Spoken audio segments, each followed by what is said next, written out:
আজকে বাজার থেকে তাল এনেছি, একটা তাল। দেখুন, আজকে তৈরি করব আমরা তালের ক্ষীর। আপনারা পুরো রেসিপিটা দেখুন কিভাবে আমরা তৈরি করছি তালের ক্ষীর। নমস্কার বন্ধুরা, শিলার রান্নাঘরে আপনাদেরকে স্বাগত।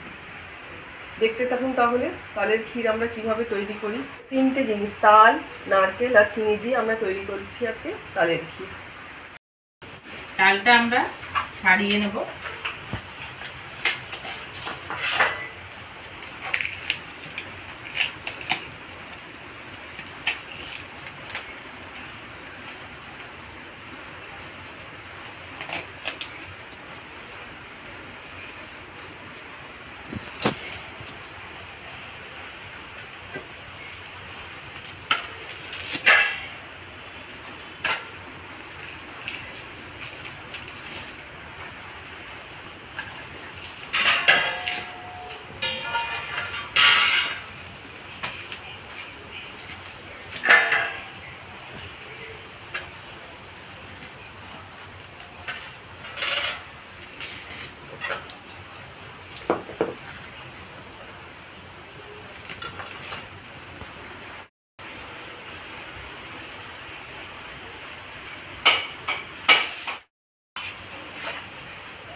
তিনখানা আটি হয়েছে আমাদের। এবার জল দিয়ে দিয়ে নরম করে নেব।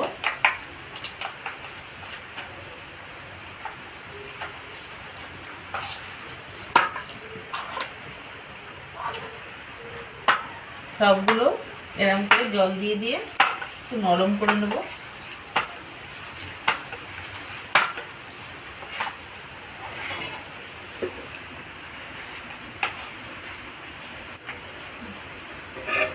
আমরা ঝাঁঝরি থালা নিয়েছি তালটা ঘষার জন্যে, যাতে আঁশগুলো না ভিতরে পড়ে। এরকম ভাবে জল দিয়ে দিয়ে এবার আস্তে আস্তে ঘষে নেব।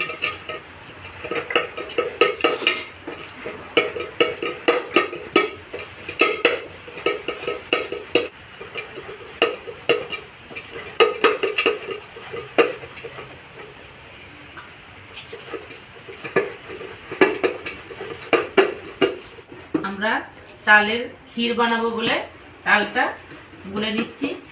দেখুন,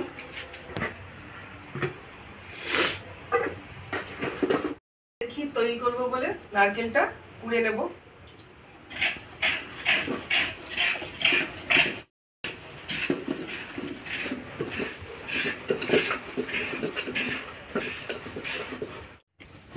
আমার তালের আটিগুলো ঘষা হয়ে গেছে। ঝাঁঝরি দিয়ে দেখুন কি সুন্দর পড়েছে, একটাও আঁশ ভিতরে যায়নি, সব উপরে লেগে আছে আঁশগুলো।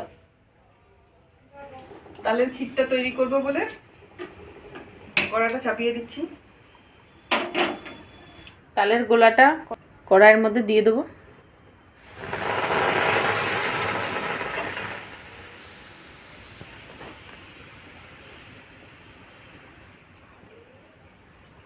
কম আছে, ভালো করে নাড়তে হবে। অল্প সামান্য ঘরে দুধ ছিল, ওই দুধটাই এর মধ্যে দিয়ে দেবো।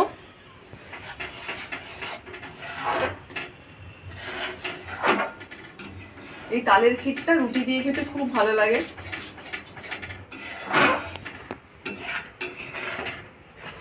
ইউটিউব থেকে যারা আমাদের রান্না দেখেন, আমাদের ইউটিউব চ্যানেল শিলার রান্নাঘর, চ্যানেলটিকে সাবস্ক্রাইব করে আমাদের পাশে থাকবেন। ফেসবুক থেকে যারা দেখেন আমাদের রান্না, আমাদের ফেসবুক পেজ শিলার রান্নাঘর পেজটিকে ফলো করে পাশে থাকবেন। এই ক্ষীরের মধ্যে দুটো তেজপাতা আর এলাচ দিয়ে দেবো থেতো করা, গন্ধটা ভালো হবে। কম আছে, নেড়ে নেড়ে তৈরি করে নিতে হবে তালের ক্ষীরটা।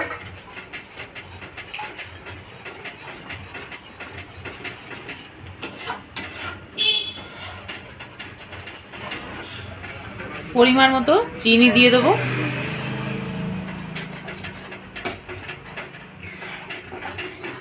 মধ্যে কুড়িয়ে রাখা নারকেলটাও দিয়ে দেবো।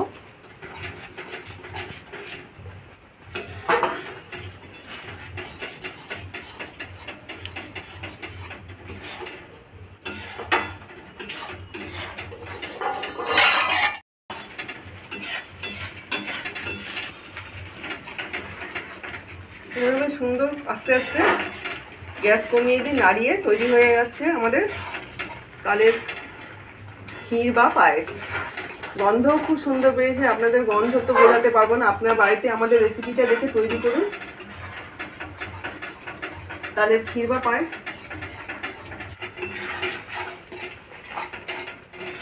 শুকনো হয়ে গেল, এবার তৈরি হয়ে গেল আমাদের তালের ক্ষীর বা পায়েস। এবার নামিয়ে দেবো।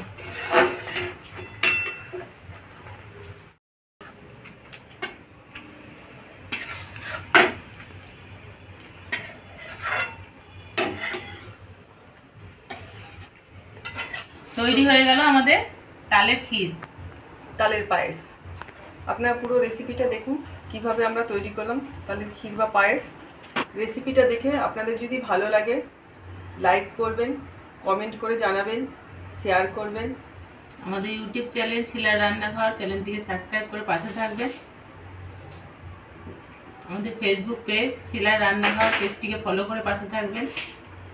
ভালো থাকবেন, সুস্থ থাকবেন, আমাদের পাশে থাকবেন। ধন্যবাদ।